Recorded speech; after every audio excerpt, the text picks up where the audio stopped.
Sucede a veces que cuando tenemos un evento en sábado, faltan muchos el domingo. Yo creo que se cansaron de venir a escuchar las conferencias.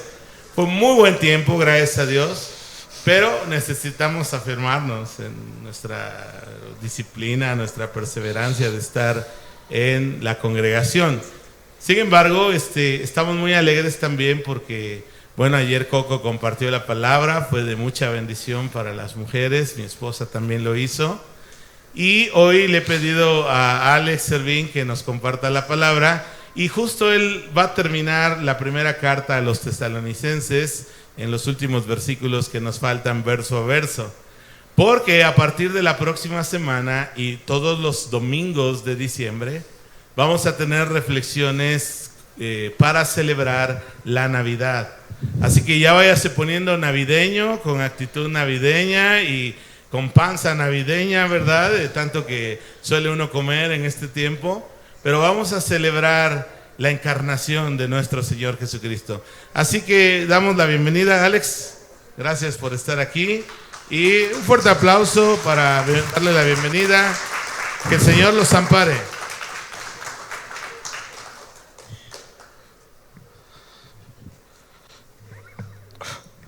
Dos, tres. 2, 3, 2, 3. Ok, ¿me escuchas? Ok, espero no volver loco al sonido o si están grabando,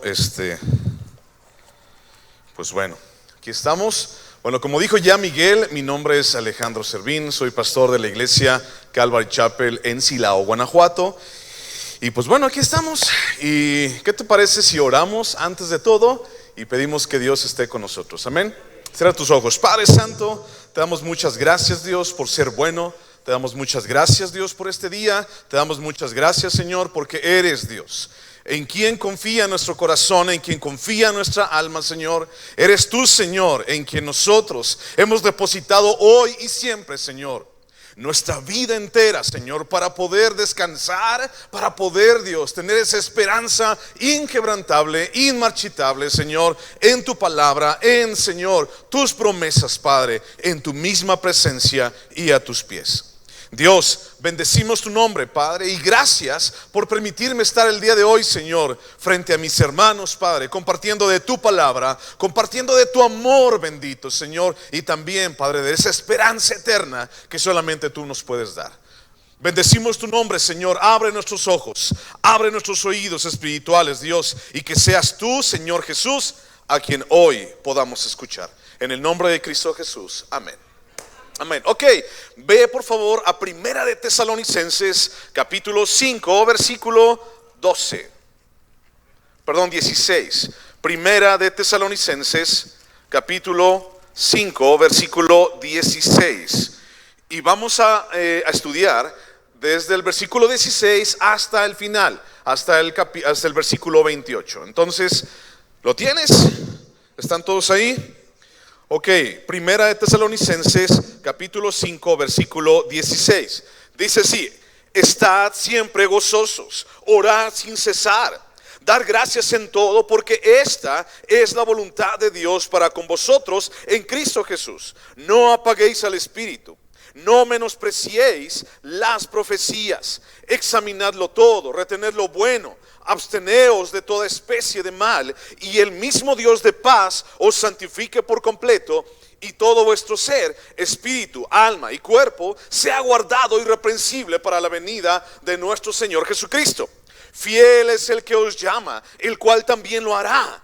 Hermanos, orad por nosotros, saludad a todos los hermanos con ósculo santo. Os conjuro por el Señor que esta carta se lea a todos los santos hermanos. La gracia de nuestro Señor Jesucristo sea con vosotros. Amén. Muy bien, esta es una carta muy especial. Esta es una carta extraordinaria, por así decirlo. Y vamos a ponernos un poquito en contexto en cuanto a esto. Espero no tardarme tanto. Voy a luchar. Usualmente en Silao, en la iglesia, tardo hora y media en predicando los domingos. Entonces, pues traigo yo dije, bueno, yo creo que ellos tienen mucha hambre del evangelio, mucha hambre de la palabra de Dios. Entonces traigo un proyecto de 2 horas el día de hoy. Pero pues mira, no eres ese joven que estaba en el segundo piso y se cayó. Entonces los únicos que me van a reclamar son los maestros de niños. Siempre me reclaman, pastor, mira, ya no sabemos qué hacer con ellos, ¿no? Pero aguántame tantito. Ok, vamos a comenzar. El evangelio llegó a Europa por primera vez en el año 49 después de Cristo. Más o menos unos 30 años, un poquito menos después de que Cristo fue crucificado. Y llegó a Europa por causa de Pablo, si tú recuerdas. Una vez en el libro de Hechos, un hombre Macedonia les dijo, ok, yo quiero que vayan para aquel lado, rumbo a Filipos. Y entonces vayan a través de Troas. Y entonces en su segundo viaje misionero, Pablo llega a esta ciudad o a esta región de Neápolis. Y entonces llega Pablo y llega a una ciudad llamada Tesalónica. Y entonces la fe de los creyentes cristianos en Tesalónica empezó a ser ampliamente conocida en toda la región. No pierdas Primera de Tesalonicenses, vamos a estar recurriendo mucho ahí. Y entonces, mientras a la par en el libro de los Hechos nos hace mucho énfasis en el origen de la iglesia tesalónica, las cartas que Pablo les dirigió a los tesalonicenses aclaran que muchos de ellos se volvieron de los ídolos hacia Dios. Y entonces en Primera Tesalonicenses 1:7, por ejemplo, te lo leo, dice así. Primera de Tesalonicenses 1:7 dice: y de tal manera que habéis sido ejemplo a todos los de Macedonia y de Acaya que han creído, porque partiendo de vosotros ha sido divulgada la palabra del Señor, no solo en Macedonia y Acaya, sino que también en todo lugar vuestra fe en Dios se ha extendido, de modo que nosotros no tenemos necesidad de hablar de nada. Y entonces la fe de ellos fue conocida ampliamente. Y fíjate lo que dice el versículo 9. Dice, porque ellos mismos cuentan de nosotros la manera en que nos recibisteis y cómo os convertisteis de los ídolos a Dios para servir al Dios vivo y verdadero. Y entonces vemos cómo el pueblo de Tesalónica se empezó a convertir de los ídolos. Y eso es algo impresionante, porque no tiene mucho de diferente como con nosotros, ¿no? Todos nosotros, o la gran mayoría, venimos de una religión popular. ¿Y qué hay en esa religión popular? Idolatría. Y entonces vemos que todo esto se relaciona con nosotros. Y antes de entrar en materia, vemos que, por ejemplo, en Filipos y en Berea, el ministerio de Pablo fue atraído su atención por lo que estaba pasando ahí en Tesalónica. Los filipenses, los de Berea, estaban viendo lo que en Tesalónica estaba pasando. ¿Y qué estaba pasando? Había una gran oposición en contra de los cristianos. Muchos líderes judíos, muchos líderes inclusive romanos estaban acusando a Pablo y estaban acusando a gente que estaba trabajando con Pablo de poner el mundo al revés. Y en el libro de Hechos vemos aquellos que trastornan el mundo. Vemos esa imagen, vemos esa idea que ellos tenían. Y entonces, citando Hechos 17:7, nos dice, es que ellos, estos hombres, contravienen los derechos del César, los decretos, lo que dijo el emperador, diciendo que hay otro rey que se llama Jesús. En 3 ciudades consecutivas, Filipos, Tesalónica, Berea, Pablo y su equipo salieron en medio de disturbios y interrumpiendo su trabajo. Y entonces esto era más como una sublevación civil que un desorden público tolerable. No era una marcha nada más así, sino era realmente la palabra de Dios estaba simbrando los pilares de toda una sociedad en Europa y gran parte de esta región. En Tesalonicenses 2:18 vemos que Pablo dice, es que Satanás me impide ir hacia ustedes. Y por eso fue que cuando ya no pudo soportar más la incertidumbre de cómo habían estado en Tesalónica, porque los habían prácticamente echado de ahí, planea visitarla de nuevo. pero no puede. Satanás se lo impide. Y entonces envía a Timoteo y le dice: Timoteo, yo quiero que tú vayas y me digas qué está pasando allá, porque sabes, tengo un gran pesar por ellos. Y entonces va a Timoteo y empieza a descubrir que los tesalonicenses perseveraban en la fe, estaban igualmente preocupados por Pablo. Y entonces las noticias que recibe Pablo de los tesalonicenses, en medio de tantos problemas, de esos que trastornan al mundo, de esos que han puesto al mundo de cabeza, se habían guardado su fe. Habían guardado lo que Dios les dijo, lo que Dios les puso en su corazón. Y toda esta carta, primera de Tesalonicenses, está llena de gratitud por el crecimiento de la iglesia fiel durante la ausencia forzada de Pablo y su equipo. Y vemos que primera de Tesalonicenses no es muy parecida a las demás cartas, como Gálatas o como Efesios o como primera de Corintios, en donde Pablo empieza con enseñanzas teológicas y de repente sigue con recomendaciones prácticas. Primera de Tesalonicenses no es así. Más bien, primera de Tesalonicenses es una carta muy personal, en donde Pablo empieza a dar recomendaciones a todo el pueblo de los cristianos ahí en Tesalónica. Y entonces empieza a recordar. El capítulo 2 habla acerca de recuerdos personales. ¿Se acuerdan cuando yo estaba con ustedes, tesalonicenses? ¿Se acuerdan que íbamos, que comíamos juntos? ¿Se acuerdan cuántas veces fuimos y predicamos el evangelio? ¿Se acuerdan cuántas veces nosotros estuvimos con ustedes orando? ¿Se acuerdan cuántas veces nos apedrearon? ¿Se acuerdan cuántas veces los judíos nos trataron de frenar, de tapar la boca, y Dios se los impidió?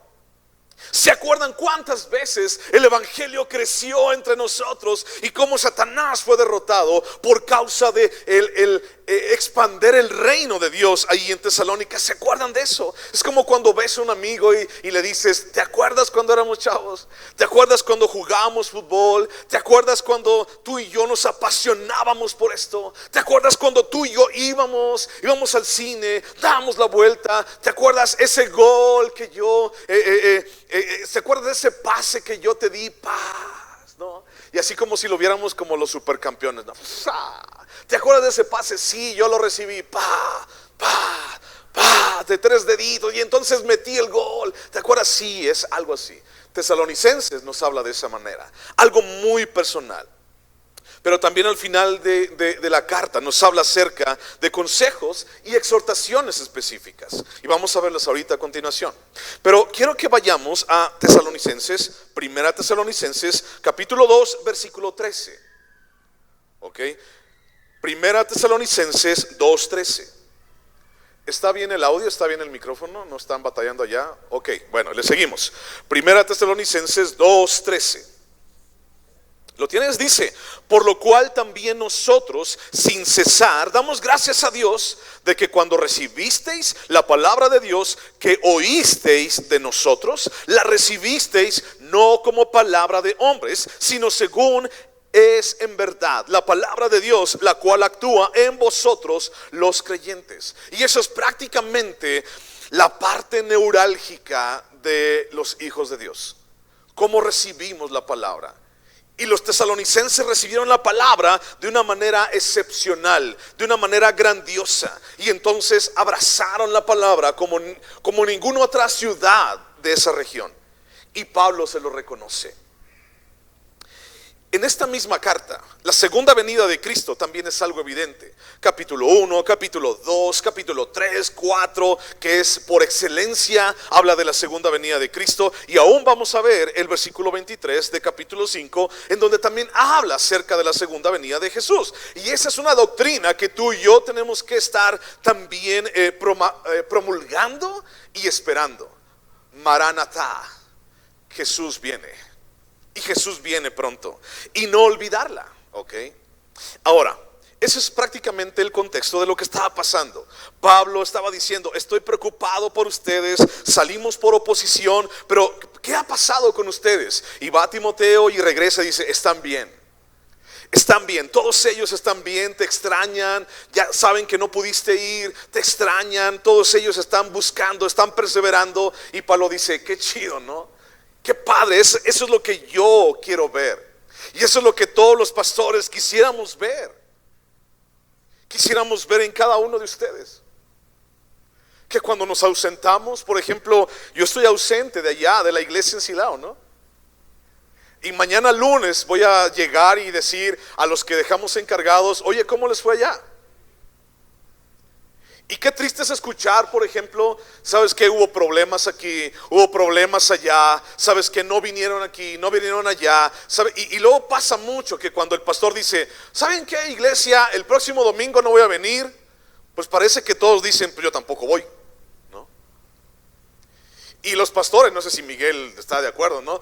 Usualmente a veces ni decimos que vamos a faltar para que todos digan: no viene el pastor, pues ya estoy aquí, ya qué. O de repente a veces les he dicho: ¿saben qué? No voy a predicar yo la siguiente vez. Y todos, o otros por allá así, ¿no? Qué bueno, ya para que se calle, ¿no? Pero no vemos eso en Tesalónica. Vemos que Pablo está viendo cómo se desarrolla la fe del pueblo de Dios. Ahora quiero hacerte énfasis en un versículo en especial, que es el versículo 23. Todo vuestro ser, espíritu, alma y cuerpo, sean guardados irreprensibles. ¿Ok? Vamos a basarnos un poquito en esto, ¿de acuerdo? Porque si tú puedes ver, están varias aseveraciones y varias recomendaciones que prácticamente es una predicación cada versículo. Orad sin cesar, ¿no? Es una predicación de 2 horas, ¿no? Estar gozoso, retener lo malo, es otra predicación. Pero vamos no a tener tanto, sino vamos a terminar esta carta. Pero quiero hablarte de algo, de una idea especial que podemos desarrollar en todos estos versículos. Santificación posicional, santificación práctica. ¿Ok? 2 ideas unidas en una misma. Santificación posicional y santificación práctica. La santificación posicional es prácticamente: tú eres santo. ¿Y qué significa santo? Si yo te digo santo, ¿qué es lo primero que se te viene a la cabeza? ¿No? Y de repente nuestra cultura es santo contra las momias de Guanajuato, santo contra las momias de Guanajuato, ¿no? Cuando la gente va a visitar Guanajuato, siempre vienen en su cabeza, ¿no? Momias, momias, momias, momias, momias. Y recientemente tuvimos un grupo de Estados Unidos y les dije: no los voy a llevar a las momias, de ninguna manera. Los voy a llevar a las enchiladas y a los taquitos y a los tlacoyos, pero no a las momias, porque esa es la primera idea, ¿no? Entonces, ¿qué es lo primero que se te viene a la cabeza cuando decimos santo? ¿No? Santo, según la Biblia, es apartado para Dios. Entonces tú y yo somos santos. Cuando te digan: ¿tú crees en los santos? Sí, mira, pues yo creo en él, creo en él, creo en ella, ¿no? Porque tenemos una santificación posicional por lo que hizo Jesús en la cruz por mí. Pero también es nuestra responsabilidad la santificación práctica. La santificación práctica es nuestro diario caminar con Cristo, en donde tú y yo estamos quitando lastre de nuestra vida, en donde tú y yo estamos sacudiendo el polvo de nuestros pies, quitando todo aquello que no tiene nada que ver con Dios. Y eso es en donde radican estas últimas recomendaciones de Pablo a los tesalonicenses. ¿Y por qué te digo esto? Bueno, porque el enfoque de esta idea se basa en el versículo 23. Espíritu, alma y cuerpo sean guardados para la segunda venida. Pero también tenemos que hablar, y eso es mucho énfasis, ¿ok? Lo voy a subrayar y le voy a poner marquito rojo para que resalte así, grande. Eso tiene que ver desde el punto de vista de Dios y el reino de Dios, no desde mi perspectiva y no desde mi expectativa humanista de las cosas. Dado que esta santidad y esta santificación práctica no proviene de nosotros mismos. Dice Efesios capítulo 2, versículo 8 y 9, que la salvación es por gracia y esto es por fe. ¿Alguien se acuerda que dice después? Y no de vosotros. Ni siquiera la fe para creer en el Hijo de Dios proviene de mí, sino que el Espíritu Santo está empezando a trabajar. Y entonces el Espíritu Santo toma mi corazón, toma mi espíritu, toma mi alma, toma mi ser entero para empezar a creer en que Jesús es Rey, Padre celestial, Creador y el Dios que hizo la tierra y los cielos. Y entonces Todo esto proviene de Dios y no de mí. Y entonces podemos esperar que todo será más fácil. Cuando sabemos, entendemos y estamos plenamente convencidos de que todo esto proviene de Dios, entonces todo es más fácil. Una hermana ahorita dentro de sus versículos favoritos dijo Filipenses 4:13, que decía: todo lo puedo en Cristo que me fortalece. Ahora, la versión en inglés de todo lo puedo en Cristo que me fortalece, la versión King James, dice: todo lo puedo a través de Cristo que me fortalece. Cambia mucho la esencia, porque entonces no es todo lo puedo en Cristo, sino es todo lo puedo a través de Jesús. No tiene que ver conmigo, tiene que ver con Él. Y todo es más fácil cuando tiene que ver con Él, porque hasta el momento no lo ha sido. En la iglesia cristiana no ha sido fácil. No ha sido, cuando hablamos de estas recomendaciones, no es algo fácil de llevar. Vamos a citarlas a continuación. No es algo fácil. Y entonces tengo más de 32 años de ser cristiano. Y en estos 32 años he visto iglesias, he visto gente, he visto personas, familias, muchos de ellos seguir adelante, muchos de ellos caer. He visto matrimonios divorciarse. He visto familias separarse por completo. He visto hombres y mujeres que han dejado su vida con Dios para regresar al mundo. He visto gente que ha sido lastimada. Y toda esta gente ya no sigue adelante, habiéndose peleado con Dios. ¿Y Dios qué tiene la culpa? La culpa la tiene fulano y sutano y merengano, pero Dios no tiene la culpa. He visto líderes de alabanza, he visto pastores, he visto hijos de pastores, he visto familias así que prácticamente se han olvidado del Padre, que prácticamente no existe Dios en sus vidas. Y la palabra en Salmos dice: no existe Dios en su vida, no hay Dios, ni en sus pensamientos. Y es algo triste, porque entonces podemos entender que durante tanto tiempo lo he hecho en mis fuerzas y no en Dios mismo. Mi hermano, el humanismo, la autoexaltación dentro de las iglesias se ha filtrado de una manera muy sutil dentro de toda la estructura de la iglesia. Y esto es una señal de lo que Pablo puede ver proféticamente. Segunda de Tesalonicenses capítulo 2 versículo 3. Vamos a leerlo. Segunda de Tesalonicenses 2:3. Dice: nadie os engañe en ninguna manera, porque no vendrá sin que antes venga la apostasía y se manifieste el hombre de pecado, el hijo de perdición, el cual se opone y se levanta contra todo lo que se llama Dios o es objeto de culto, tanto que se sienta en el templo de Dios como Dios, haciéndose pasar por Dios. ¿No os acordáis que cuando yo estaba todavía con vosotros os decía esto? Y ahora vosotros sabéis lo que lo detiene, a fin de que a su debido tiempo se manifieste, porque ya está en acción el misterio de la iniquidad. Solo que hay quien al presente lo detiene hasta que él a su vez se ha quitado de en medio. Y entonces se manifestará aquel inicuo, a quien el Señor matará con el espíritu de su boca y destruirá con el resplandor de su venida. Inicuo, cuyo advenimiento es por obra de Satanás, con gran poder y señales y prodigios mentirosos, y con todo engaño de iniquidad para los que se pierden, por cuanto no recibieron el amor de la verdad para ser salvos. Y entonces dice Pablo en segunda de Tesalonicenses, dice: ya está ese misterio de la iniquidad, ya está el inicuo, ya está el anticristo trabajando en la iglesia, mi hermano. Y el humanismo es algo que se ha filtrado y empieza a carcomer como gangrena y como lepra la estructura dentro de la iglesia. El humanismo puesto en la alabanza, el humanismo puesto en las enseñanzas a los niños. En Silao tenemos una idea y tenemos un firme propósito de que nuestros hijos allá en la escuela dominical, en la escuelita de los niños, no nada más vengan a entretenerlos. No vengan a ponerles una canción de Elmo y a decir: es que Elmo te ayuda, y a dibujar a Elmo y a dibujar a David y a Goliat, y es todo. No, Mi compromiso con los padres es, les vamos a enseñar Biblia. Y los niños desde 3 años tienen que llevar su Biblia, porque les enseñamos a buscar en la Biblia. Aunque la Biblia nomás tenga unos dibujos, pero les enseñamos, enseña a tu hijo a traer Biblia. Enseña a los niños, a los adolescentes a que traigan su Biblia, a que ellos puedan leerla. Llévalos a leerla, porque lo dice Pablo en Tesalonicenses 2:13, dice, porque la palabra penetró hasta tu corazón.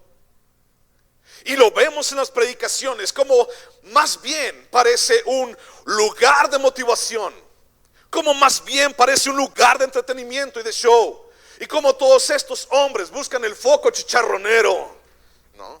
¿Qué significa eso? Bueno, buscan el protagonismo y estar aquí enfrente, pero no buscan alimentar a las ovejas. Jesús le dijo a Pedro, Pedro, ¿me amas? Y Pedro dijo, sí, sí te amo. Y dijo, pues apacienta mis ovejas. Y apacentar mis ovejas, nuevamente en la versión King James, en inglés dice alimentalas. Alimentalas. ¿Y con qué las voy a alimentar? ¿Con chistes? ¿Con show? ¿Con qué las voy a alimentar? ¿Con mi vida? Mi vida te va a hacer cambiar. No, es la palabra de Dios. Y dentro de esa palabra de Dios tenemos que entender que esa palabra en mi vida es la que cambia. Y que esa palabra me hace ir hacia adelante. Isaías 64:6, hablando de humanismo y hablando de este cáncer dentro de las iglesias, podemos entender que mucha gente ha dicho, ok, yo estoy bien, ok, la vida está bien en mi vida, todo lo que está pasando está bien, yo no estoy mal. Y entonces vemos, por ejemplo, canciones. Si decía un pastor, si quieres conocer la teología de una iglesia, entonces ve su alabanza y ve lo que dice ahí. Y pareciera ser que las canciones tienen así como el síndrome de yoyitis, ¿no? Yo y yo y yo y yo y nosotros y yo y Dios. ¿Y a qué hora es la alabanza, no? ¿A qué hora la alabanza mi nombre? Y no, yo y nosotros y yo. ¿Encontraste Isaías? Isaías capítulo 64 versículo 6 dice, si bien todos nosotros somos como suciedad y todas nuestras justicias como trapo de inmundicia, y caímos todos nosotros como la hoja, y nuestras maldades nos llevaron como viento. Todo lo que yo puedo saber de mí, lo que puedo entender de mí, o lo que puedo hacer con mis fuerzas, delante de Dios es como trapo de inmundicia. Si te vas al original, al hebreo original, trapo de inmundicia significa el trapo de la mujer menstruosa. El trapo de la mujer menstruosa. Esos son mis justicias. Eso es lo que está penetrando dentro de las iglesias, el yo. Sin embargo, cuando vemos Tesalonicenses, en contraste con lo que está pasando en la iglesia actual, vemos que Pablo encuentra una esperanza y una fe fiel en Jesús. Y Pablo dice, qué padre lo que está pasando allá en Tesalónica, qué padre, ¿no? Y entonces vamos otra vez con los tesalonicenses, por favor. Y dice, qué padre lo que está pasando en Tesalónica. Les voy a dar 7 recomendaciones, dice Pablo, y entonces todos van a poder estar allí. Dice, 16, estad siempre gozosos. Estad siempre gozosos. Y te hago una pregunta, ¿realmente eso pasa en mi vida? ¿Siempre estoy gozoso? Gozoso significa más que alegre, ¿no? Y muchas veces tú y yo tenemos una sonrisa como falsa, ¿no? Así como, ¿cómo estás? Bien. ¿Cómo te va? Chido. ¿Cómo fue tu día? Perdió México. ¿No? Y a veces la gente tenemos esa idea falsa de felicidad. Pero aquí no solamente habla de felicidad, sino habla de gozo. O sea, gozo es así como que ¡fum! Como 10 niveles arriba de felicidad. Y entonces, ¿quién puede estar allá? ¿Cómo puedo yo estar feliz o gozoso si acabo de perder mi trabajo? ¿Cómo puedo estar feliz o gozoso si el diagnóstico la semana pasada en mi vida fue cáncer en etapa 4? ¿Cómo puedo estar yo gozoso si está habiendo tanta inseguridad alrededor de nosotros. Platicando con algunos de ustedes el día de ayer, me decían, híjole, ¿cómo es que Guanajuato se ha convertido en el estado más violento de todo México? ¿Quién sabe, hermano? Estamos en los últimos tiempos, los dolores de parto ya empezaron, y sé que eso está pasando, ¿no? Y entonces sé que eso está pasando, y la violencia se está aumentando, y la inseguridad está corriendo, pero también sé que donde abundó el pecado, sobreabundó la gracia. Esa es la promesa, ¿no? Esa es la promesa de Dios para nosotros. Y entonces, estad siempre gozosos. No depende de ti, depende de Él. ¿Ok? Segunda, orad sin cesar.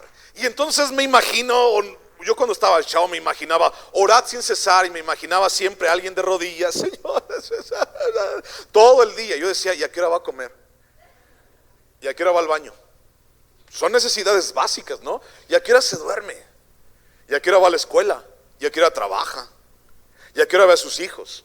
¿Y en qué momento sale a la calle? Porque hay que tener también una socialidad con la calle, ¿no? Y ahí, para ir a predicar el evangelio. ¿Cómo? Yo no entiendo eso de orad sin cesar. Bueno, orad sin cesar no es cerrar los ojos, no es doblar nuestras rodillas y doblar nuestras manos. Esos solamente son hábitos de oración. El orar sin cesar tiene que ver con mi comunión con Dios. Y entonces yo puedo estar lavando los trastes, porque también lavo trastes de vez en cuando. No. Puedo estar allí, voy a estar yendo en el coche orando con Dios, en una comunión con Él. Pero mucha gente dice, ¿cómo es que yo puedo estar orando sin cesar? Bueno, tu comunión con Dios no tiene que ser así, sino realmente es, estoy en el camino que Dios tiene para mí. Estoy buscando lo que Dios quiere que yo busque en mi vida. No es una postura, no es una forma, es una forma de vida, un carácter en mi vida. El siguiente dice, dar gracias en todo, porque esta es la voluntad de Dios para con vosotros en Cristo Jesús. Me acaban de diagnosticar un tumor. Una hermana allá en una iglesia que estamos levantando, le diagnosticaron un tumor cancerígeno en un riñón, el riñón izquierdo. Le acaban de extirpar una bola así de este tamaño. Y entonces, ¿cómo puedo yo dar gracias por eso? ¿Cómo yo puedo dar gracias en todo, aún en eso? Porque usualmente los cristianos estamos bien mal acostumbrados a dar gracias por todo lo bueno, ¿no? Y qué chido que esté haciendo sol, y qué padre todo lo que está pasando, y te voy a bendecir con una ofrenda, gracias a Dios, ¿no? Pero cuando pasan cosas así, ¿cómo es que yo puedo dar gracias en todo? Bueno, muchos pastores lo han dicho, yo solamente lo voy a repetir. No dice dar gracias por todo, dice sino en todo. ¿Qué significa eso? Salmo 23. Señor, tú eres mi pastor, y aunque ande en valle de sombra y de muerte. Jesús nunca dijo, no vas a pasar nunca por valle de sombra y de muerte. Jesús dice, cuando pases por valle de sombra y de muerte, yo voy a estar contigo. Es lo que dijo Él. Entonces cambia mucho la perspectiva. Seguimos leyendo y dice, bueno, esos tres, estar siempre gozosos, orad sin cesar, dar gracias en todo. Esta es la voluntad de Dios para con nosotros en Cristo Jesús. Eso es de lo que habla, ¿no? No es dar gracias en todo en las fuerzas que el pastor tiene. Dar gracias en todo, orar, estar gozosos porque no pasa nada en tu vida, o en tus fuerzas, o en tu entendimiento. No, dice en Cristo, a través de Cristo, con Cristo en mi vida. Eso significa no proviene de mí, no tiene que ver conmigo, tiene que ver con Él. Y entonces cuando todo descansa en Él, entonces yo puedo descansar. Y todas esas contracturas de estar siempre gozoso, ¿no? Una contractura de estar siempre gozoso. Es el pastor, siempre tiene que estar gozoso. Y llega toda la gente, ¿no? Igual así en la puerta, ¿no? ¿Y cómo está, hermano pastor? Bien. Y tengo la conozco. Bien, ¿eh? ¿Cómo le ha ido? Todo bien, pásele bienvenido, ¿no? Es que es el pastor y todo tiene que estar bien en su vida, ¿no? ¿Sabes? Eso mata. Y mata literalmente la vida de las personas. Estar siempre gozosos, dar gracias en todo. En mis fuerzas yo no puedo, pero en Cristo sí. Eso tiene que ver con lo que es en mi vida. Y luego Pablo se enfoca en lo que tiene que pasar en la iglesia. Y dice el versículo 19, 1, no apaguéis al Espíritu Santo. 20, no menospreciéis las profecías. Y 21, examinadlo todo, retened lo bueno, absteneos de toda especie de mal. Aquí está hablando ciertas recomendaciones que son a la iglesia. Primero es, ok, ¿cómo tienes que ser tú con Dios? ¿No? Orad sin cesar, estar gozosos, dar gracias en todo. Y luego dice a la iglesia, no apagues al Espíritu. ¿Cómo es que tú y yo podemos apagar al Espíritu? Como una flama en nuestras vidas. Bueno, con mis dudas, con mi indiferencia, con mi rechazo hacia el Espíritu Santo. Y por la distracción con otras cosas que no son Dios en mi vida.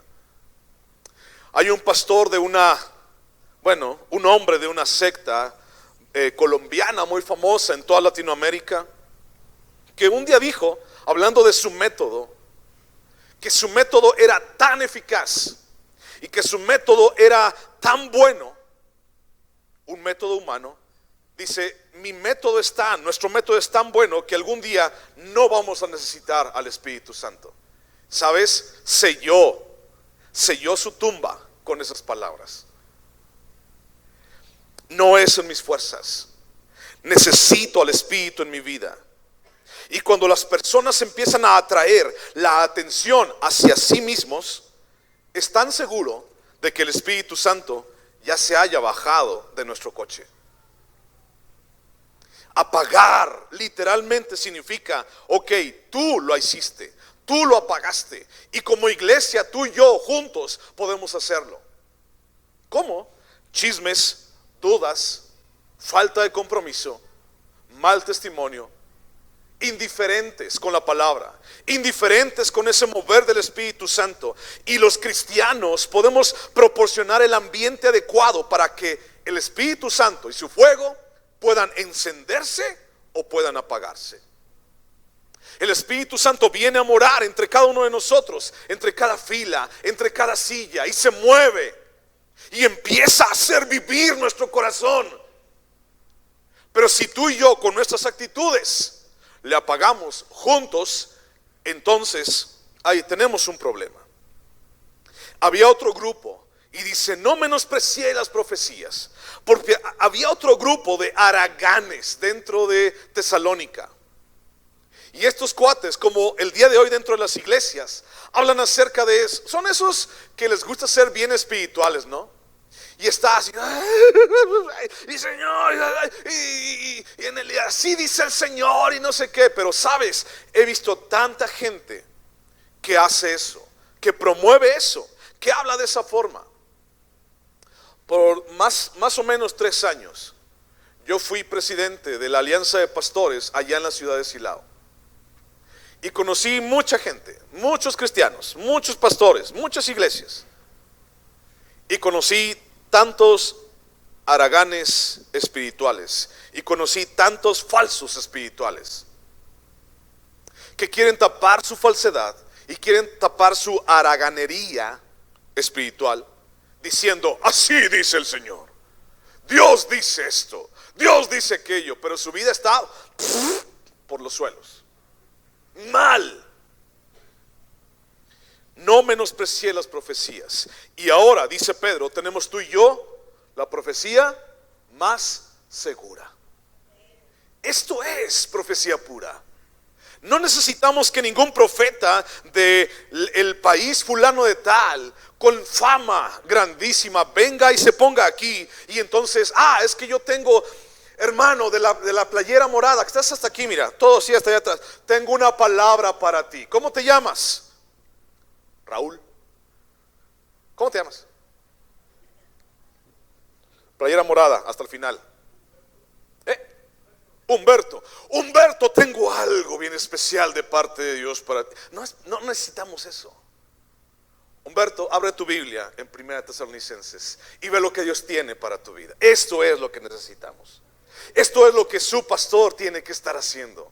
Eso es lo que tú y yo juntos como iglesia tenemos que estar promoviendo, la palabra de Dios a nuestras vidas, y no podemos menospreciarlo. Y pues si fuera poco, dice versículo 21, examinarlo todo. examinarlo todo y retener lo bueno.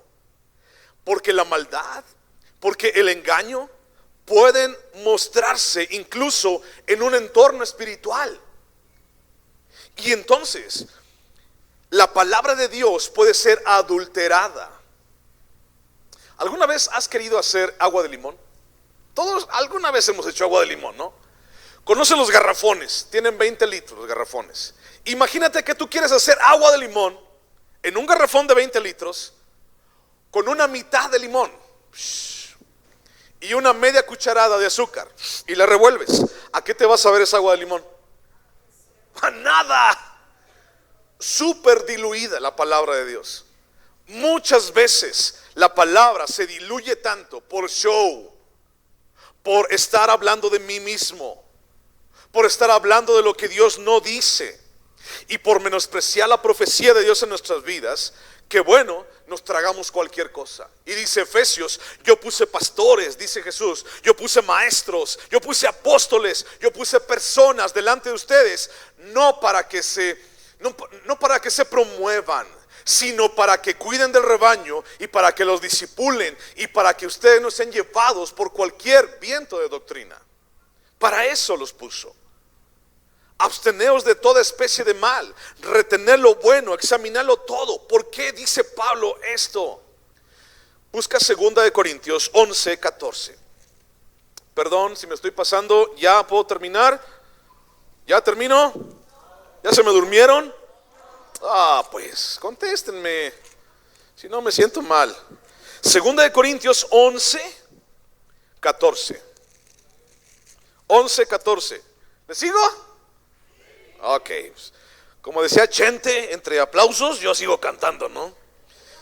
Si los escucho, ok, le seguimos. 2 de Corintios 11, versículo 14 dice: y no es maravilla, porque el mismo Satanás se disfraza como ángel de luz. Así que no es extraño si también sus ministros se disfrazan como ministros de justicia, cuyo fin será conforme a sus obras. Satanás no se te va a presentar con cuernos y con cola, nunca. De hecho, el hecho de que Satanás tenga cuernos y cola ni siquiera es bíblico. No ves en la Biblia a Satanás con cuernos y cola, sino ves a Satanás como esa luz bella, luzbel, algo sumamente atractivo, bello, algo de lo cual él presumía a todos los ángeles en el cielo. Decía: yo soy tan perfecto como Dios.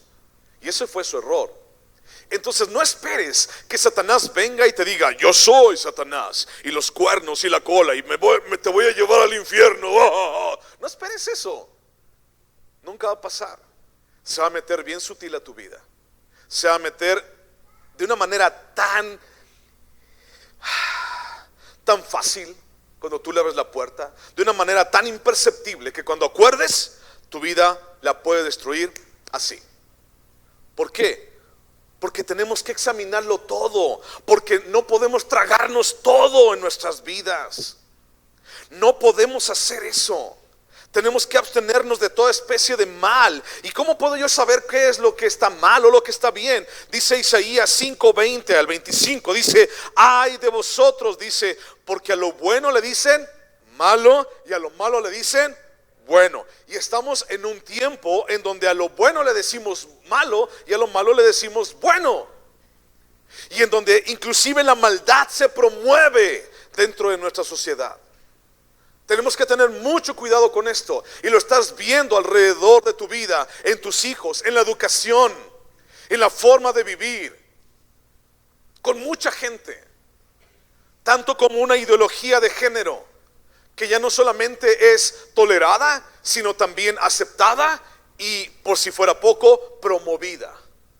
Y va a llegar un punto en donde puede ser obligada. Ten cuidado. Tenemos que discernirlo, examinarlo todo. Es mi deber examinar lo que se me pone enfrente. Por eso es tan importante que traigas tu Biblia. Porque entonces vamos de un lado a otro y entonces entendemos: ok, lo que él está diciendo es verdad. Ok, lo que él está diciendo realmente es palabra de Dios y no es palabra de hombre. En el tiempo en que Pablo vivió por última vez vio por última vez a los tesalonicenses cuando escribió esta carta, había pasado un tiempo en Berea. Y ahí los cristianos eran de un carácter noble porque habían escuchado la predicación de Pablo y diligentemente buscaban en las escrituras para ver si lo que decía Pablo era verdad. Imagínate que tú tuvieras a Pablo enfrente de ti. Yo me quedo así como que, no, es Pablo, no, es Pablo. ¿Qué puede decir de malo Pablo? Es Pablo, el teólogo, el que nos habla acerca de Jesús, el que vivió en carne propia cuando subió al tercer cielo, el que vio a Cristo cara a cara y le dijo: aquí estoy, Señor. Es Pablo. ¿Cómo es que Pablo me puede decir algo malo a mí? Y sin embargo, busca Hechos 17. Búscalo. Hechos 17.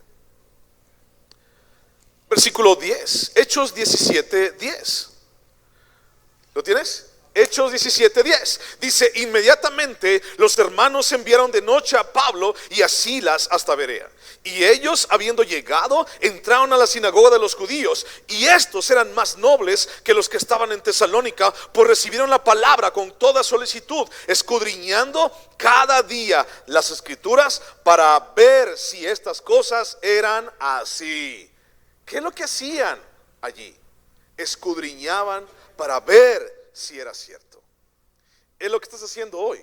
Lo que veo con ustedes, escribo, lo voy a analizar en mi casa, voy a la palabra y veo si es realmente cierto lo que está diciendo este hombre. Era Pablo. Yo puedo decir, ok, es Alejandro Servín, pues sí, examínalo, ¿no? Pero era Pablo, y al mismo Pablo le examinaban lo que decía. ¿Por qué a mí no? Síguelo haciendo. Y para terminar esta carta, versículo 23 en adelante dice: el mismo Dios de paz os santifique. Fíjate bien que no es mi obra, sino es la obra de Dios en mí. Los santifique por completo, y todo vuestro ser, espíritu, alma y cuerpo sea guardado irreprensible para la venida de nuestro Señor Jesucristo. Fiel es el que los llama, el cual también lo hará. La idea de nuestro ser para Dios es espíritu, alma y cuerpo, en ese orden. ¿Por qué en ese orden? ¿Qué es lo que la sociedad, lo que la televisión, lo que todos promueven? Cuerpo y después lo que sobre, ¿no? Si tú vas a cualquier bodega, a cualquier mall, a cualquier a tienda departamental, vas a encontrar tanto para tu cuerpo, tantos productos para tu cuerpo, todos. Para tu alma, prácticamente nada. Y para tu espíritu, cero. No hay nada que alimente tu espíritu. Solamente conozco una cosa. Mateo 4:4 dice: porque no solo de pan vive el hombre, sino también de todo lo que sale de la boca de Dios. Y entonces el alimento a mi espíritu es la palabra de Dios en mi vida.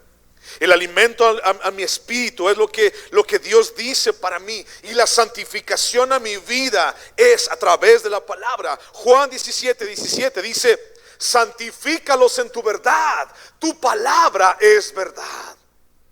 A través de la palabra es como tú y yo somos capacitados para vivir una vida diferente. Es lo que Pablo estaba entendiendo y viendo en los tesalonicenses. Una vida diferente.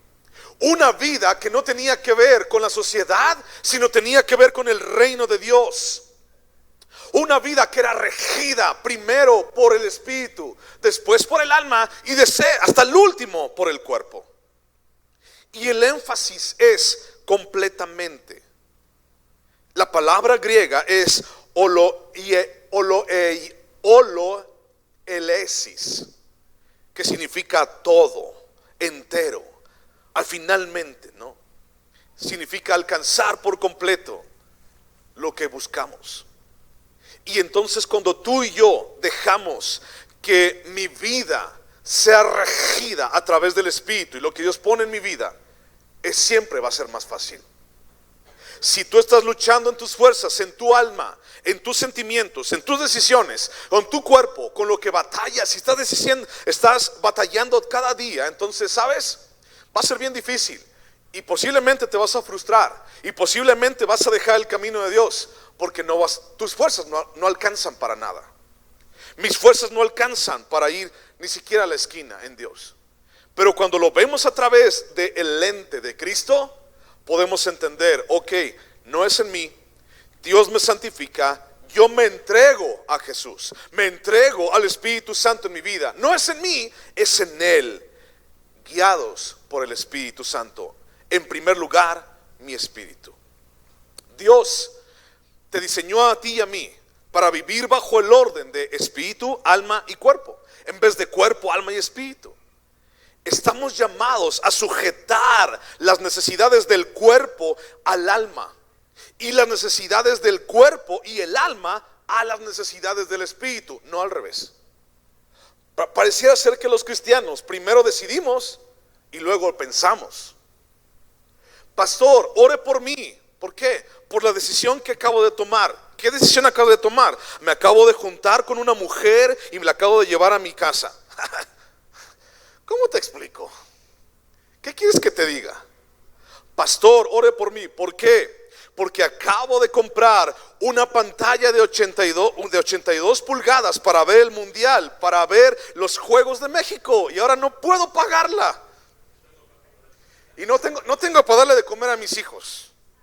Pastor, ¿puede orar por mí?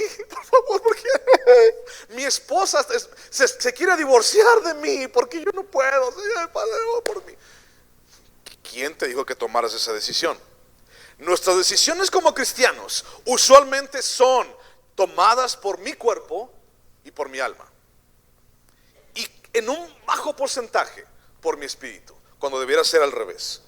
Señor, ¿quieres que realmente compre una pantalla de 82 pulgadas?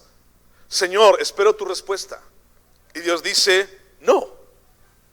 Señor, te reprendo, Satanás, ¿no? Señor, puedo, llévame a comprar esa pantalla de 82 pulgadas. Y Dios dice, no. Señor, ¿por qué no me contestas, Señor? ¿No? Recuerda, Dios dice sí, no y espera. Y muchas veces ya te ha contestado Dios, solamente que tú piensas que no te ha contestado porque no ha tenido la respuesta que tú quieres. Pero desde hace como 2 meses te dijo, no quiero que compres pantalla, no quiero que veas esa mujer, no quiero que veas ese hombre, no quiero que vayas a este lugar, no quiero que te juntes con este. Y tú y yo decimos, ¿qué tanto es tantito? Una pantallita. Mira, Señor, es que la verdad la necesito. De verdad, Señor, la necesito. Ya tengo una en el baño, ya tengo una en la recámara, ya tengo una en la sala, y la necesito, Señor, para estar allí en el comedor viendo el partido, ¿no? ¿Realmente la necesitas? Tenemos que dejarnos llevar por el Espíritu y decidir en el Espíritu, no en mi cuerpo, no en mi alma. Últimos versículos, dice: hermanos, orad por nosotros. Saludad a todos los hermanos con ósculo santo. Os conjuro por el Señor que esta carta se lea a todos los santos hermanos. La gracia de nuestro Señor Jesucristo sea con vosotros. Amén. Y esta última oración es una petición y un saludo que Pablo está diciendo a los tesalonicenses. Orad por nosotros, ¿no? Saludad a todos los hermanos con ósculo santo. Y ya sabes qué significa ósculo, ¿verdad? Un beso. Ósculo viene del griego filema, que significa beso. Y a su vez filema viene de un vocablo griego que es filos, de donde viene la palabra Filadelfia, que es fraternidad. Filos realmente significa un afecto, escucha, afecto deliberado. Es decir, quiero realmente tener afecto para esa persona. Quiero realmente, un ósculo santo no es agárrense a besos todos, ¿no? Y yo quiero que todos, y así como que, ¿cómo le voy a dar el beso a mi enemigo? ¿Cómo le voy a dar el beso a aquel que habló de mí, que está haciendo gestos toda la predicación? Aquel que está allá y aquí el pastor y está, bueno, es que comió ayer tacos de birria, tacos de barbacoa y no le hicieron bien, ¿no? Tenle paciencia, tenle amor. Filos significa afecto deliberado. Y la idea es que Pablo quiere que que todos se saluden en unos a otros como un afecto fraternal deliberado, diciendo, si yo estuviera allí, yo estuviera con ustedes. El ósculo santo no significa nada más bésense todos, sino significa ámense los unos a los otros. ¿Tú le darías un beso a tu peor enemigo? Es de pensarse, ¿no? Así como que, no, ¿yo por qué? Le apesta la boca, ¿yo qué? De aquí hasta allá, ¿yo por qué, Señor? ¿Por qué? Pero a los que sí se bañaron, sí les doy yo, no, hasta un abrazo les regalo. ¿Cómo está, hermano? ¿No? A los que no, pues yo por qué los voy a andar viendo. A todos los hermanos. Y al final dice, versículo 27, os conjuro. Esta frase, os conjuro por el Señor, es una frase muy fuerte. Esta frase era algo que que Dios estaba poniendo en el corazón de Pablo, diciéndoles, ok, ya pasaron todo, ya vi que están venciendo en contra de esa oposición en Tesalónica, ya vi que su fe se ha mantenido fiel, ya lo vi. Pero también dentro de esa fe dice, os conjuro por el Señor que esto que yo les estoy escribiendo se lea delante de todos los hermanos en Tesalónica. En otras palabras, era importante para Pablo que esta carta fuera leída entre los cristianos de Tesalónica. Una declaración inusual, sí. Esta es única dentro de las cartas de Pablo. Se han sugerido muchas razones por las cuales Pablo agrega esto aquí en Tesalonicenses. Pero lo que Pablo quiere exponer es, yo ya escuché que están bien y me da mucho gusto. Pero Pablo también está viendo a futuro y dice, quiero que sigan en la palabra y que esto se lea. Cuando tú des consejería a alguien, a un hermano, le ayudes, le digas, ok, quiero orar por ti, llévalo a leer la palabra. Dile, mira, yo quiero que leas Filipenses 4:13. A ver, léelo tú, aquí está. Oye, yo quiero que tú leas Salmo 23. Ok, a ver, léelo. Yo quiero que tú lo leas en voz alta. Ok, yo quiero que tú leas Romanos 10, 9 y 10, donde dice que si confesares con tu boca. Quiero que tú lo leas, a ver, déjame escucharlo. ¿Sabes? Hay algo extraordinario que pasa cuando tú y yo leemos la palabra. ¿Y sabes qué es lo que trata de hacer Satanás? Cerrarla para que tú no la leas. La cierra. Cuando los cristianos en el año 300 después de Cristo empezaron, después de persecuciones, a cerrar la Biblia, ¿sabes en qué se convirtió la religión cristiana? Se convirtió en una cueva de ladrones, se convirtió en lo peor del mundo. La religión cristiana en el Imperio Romano, porque cerraron la palabra. Y hace más de 500 años, ciertos hombres tuvieron el valor suficiente para decir, la voy a abrir. Y hombres como Jan Hus, como Wycliffe, como Lutero, como Calvino, dijeron, yo quiero abrir, yo quiero saber lo que hay allí. Y se dieron cuenta de lo que Dios tenía para ellos y para la iglesia. Y es por eso indispensable.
¿Tu fe crece por el oír la palabra de un hombre?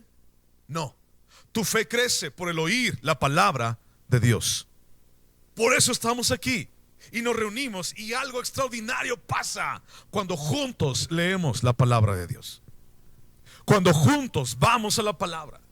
El último versículo, grandioso: la gracia de nuestro Señor Jesucristo sea con vosotros. Casi todas las cartas de Pablo empiezan y terminan con la idea de la gracia.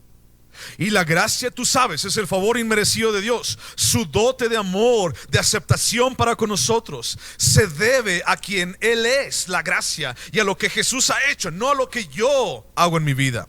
Gracia significa que le agradamos a Él y que todas las razones están en Él. Gracia significa que podemos dejar de trabajar nosotros por su amor y empezar a recibir su amor en vez de trabajar por su amor. Todo lo que Dios ha sido para el hombre en Jesucristo se resume en esto. Toda su dulzura, toda su belleza, toda su ternura, toda la paciencia de Jesús, toda la pasión de su amor se reúnen en esta palabra: gracia. Y esa gracia, tú no tienes nada que hacer para ganarla. Lo único que tienes que hacer es: Señor, aquí está. Pablo se congratula de ver la fe de los tesalonicenses. Pablo se congratula de ver lo que están haciendo, pero dice: nunca cierren la Biblia en sus vidas. Y es lo que hoy quiero compartirte. Para terminar, me tocó el papelito a mí. Entonces yo dije, pues ya me van a ir como una hora, entonces ¿para qué voy, no? Pero lo hice a propósito porque quiero compartirte uno de mis versículos o de mis pasajes favoritos. Quiero que me acompañes a Colosenses. Y no sé si puedan los músicos o tienen alguna música para tocar o alabanza o, ok. Colosenses, por favor. Quiero compartirte uno de mis pasajes favoritos.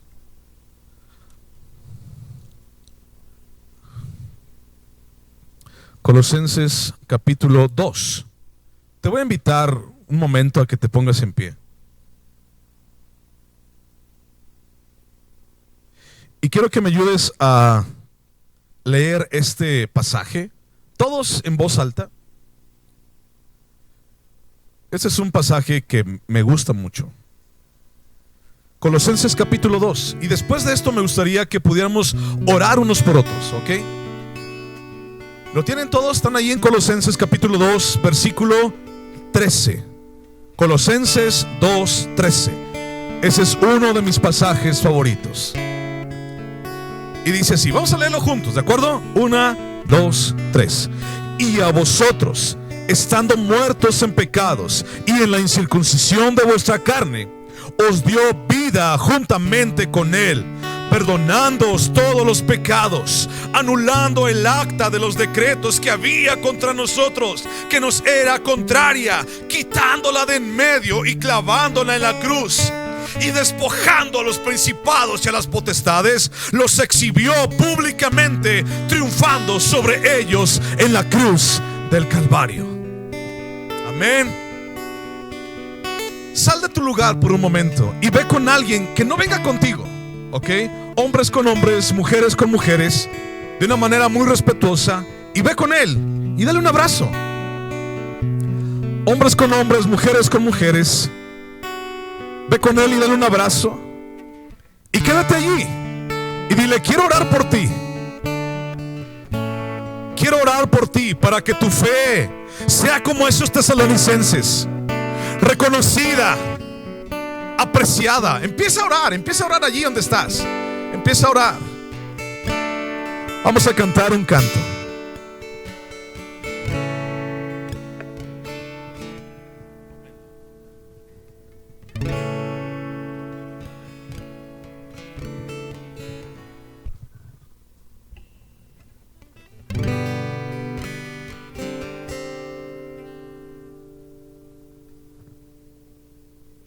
Sí.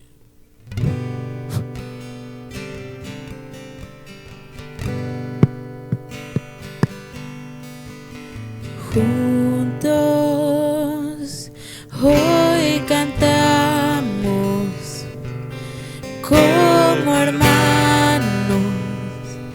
Él nos unió. Hijos de todo pueblo, este es el tiempo de alzar la voz. Juntos hoy cantamos como hermanos, Él nos unió.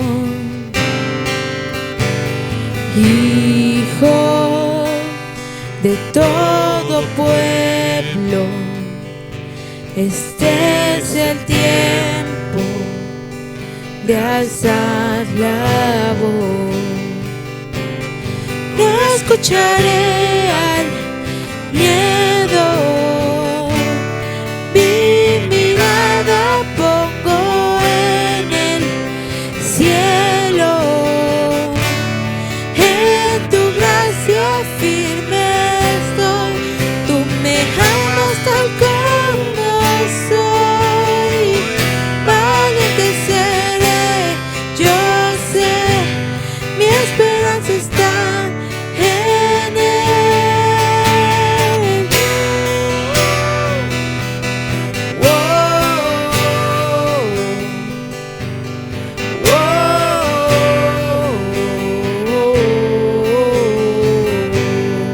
Vamos a decir, Cristo es el que salva.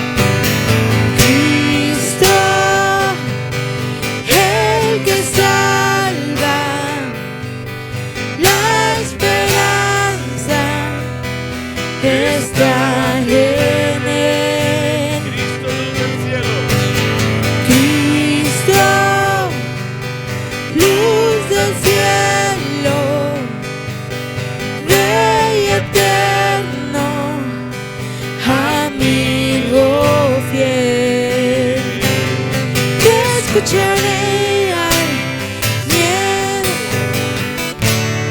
mi mirada pongo en el cielo. En tu gracia firme estoy, tú me amas tal como soy. Yo sé en Él.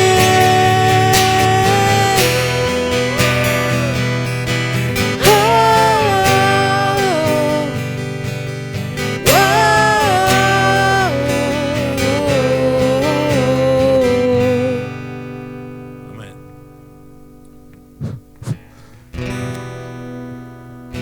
Déjenme orar por ustedes y al mismo tiempo quiero orar por el pastor. Cierra tus ojos. Padre, tú has sido bueno, Padre, con fortaleza, Señor, con esta iglesia, Dios. Y así como Pablo, Padre, pudo congratularse de la fe de los tesalonicenses, así el día de hoy, Señor, yo quiero pedirte que sigas sosteniendo la fe de mis hermanos aquí en Querétaro. Que sigas, Señor, levantando las manos, Padre, de mi hermano Miguel. Que sigas bendiciendo y dirigiendo el liderazgo, Señor, no solamente aquí y en Maderas, sino también, Señor, en todos los proyectos que tienes para ellos. Bendice a tu preciosa y santa iglesia. Dios, cuida a mis hermanos, cuida al pastor, cuida a su familia, su esposa, sus hijas, y que sea tu nombre exaltado, Padre, y nuestra fe brille como la fe de los tesalonicenses. En tu nombre, Señor, te lo pedimos. Amén, Padre. Amén. Gracias, Alejandro. La gloria al Señor, hermanos. Beto, vamos a ofrendar, hermanos, y puedes tomar tu lugar. La ofrenda es un privilegio y es un acto de adoración también al Señor.